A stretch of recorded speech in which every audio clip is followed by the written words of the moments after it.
Nuh-uh. They have 6 legs, thus they're hexapods. Wings are modified legs, you know that. Besides, it's not just the number of limbs. Well, we only have morphology to work with, don't we? Unless you have the world's only known sample of genuine dragon tissue. I certainly hope you followed the storage protocol. 80% ethanol and minus 20 degrees Celsius. Look, we can put it into an old-school morphological phylogeny. So working down the list, 6 limbs, so definitely not a tetrapod, bilateral symmetry, so we can discard the more primitive of either major groupings. We haven't got any information regarding early blastocyst development, but the bilateral symmetry, exoskeletal structure, and presence of 6 limbs suggests a hexapod. I will concede that dragons are commonly depicted with endoskeletons, but internal skeletal structures are not exclusive to the vertebrates. Some mollusks have them too. Not to mention hydrostatic skeletal features found widely within the invertebrate groups. Besides, it's a major pitfall in classic taxonomy to assume that a trait cannot evolve multiple times. Genomes aren't out there patenting their phenotypic outputs, are they? You can't trick me with those traitorous echinoderms. They're basically vertebrates with their deuterostomatic development. Now, where were we? Oh, yes, dragons are beetles. So they're at least hexapods. 6 limbs is a very specific number for an arthropod. While many myriapods and a surprising number of arachnids have 6 legs at some point in their development cycle, very few arthropod clades have 6 legs at maturity outside of the hexapoda. I mean, that's literally the point of the name, right? 6 feet, literally. Modified legs are still legs. I submit the Didyschidae, the diving beetles, commonly associated with the dorsoventral flattening of most of the segments of the hind leg pair. Combined with a flattened fin-like structure made of stiff setae, it's basically a wing. But, you know, for water. Yes, I'm aware of fish, birds, and bats, but how many of them have 6 limbs? Nuh-uh. Google says fish have no limbs. Well, you aren't exactly an ichthyologist either, mate.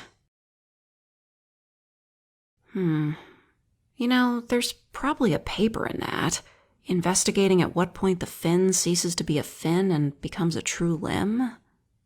Wait, you're trying to distract me. Oh, don't you start with the wing-to-body size ratio nonsense, mate. They, allegedly, said the exact same thing about bumblebees. Granted, the wings are a bit broad to suggest the typical aerofoil lift generation associated with vortex generation and general physics nonsense. It's all black magic and evil mathematics anyways. I haven't hinged my entire analysis on the presence of 2 extra limbs. They also have an exoskeleton.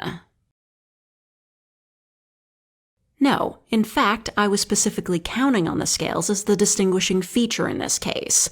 I knew you would reference turtle carapaces, but those are made of bone, endoskeletal, my friend.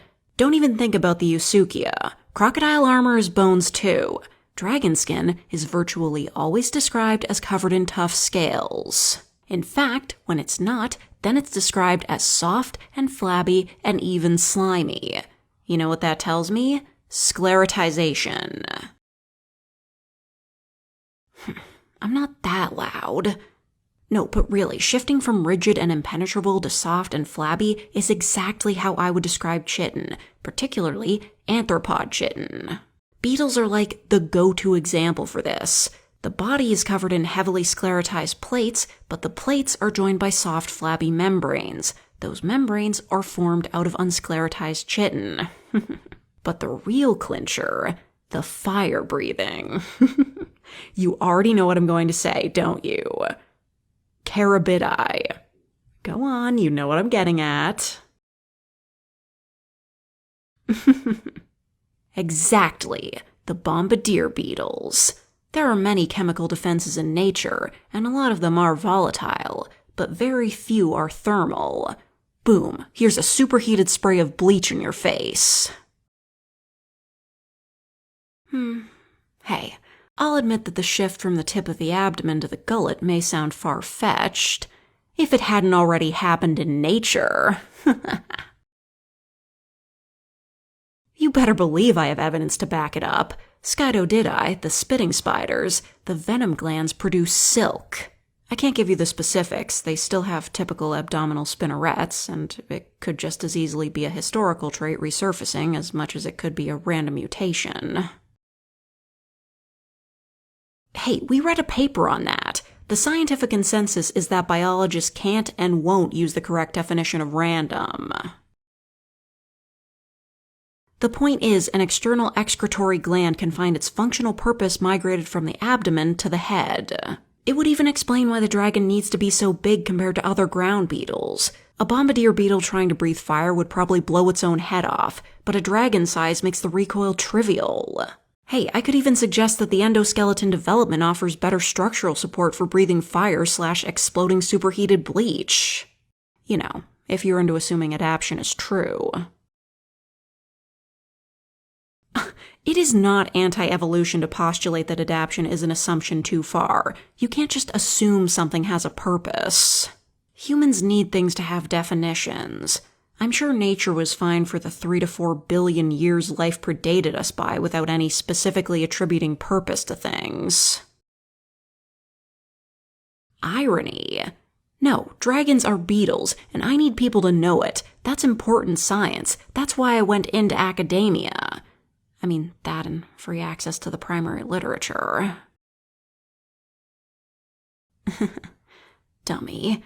If you could be anything you wanted, wouldn't you want to sit around with your friends arguing about things that don't matter? The tail? Clearly an ovipositor. It's even got a reinforced tip for pushing through soil/boring through rock.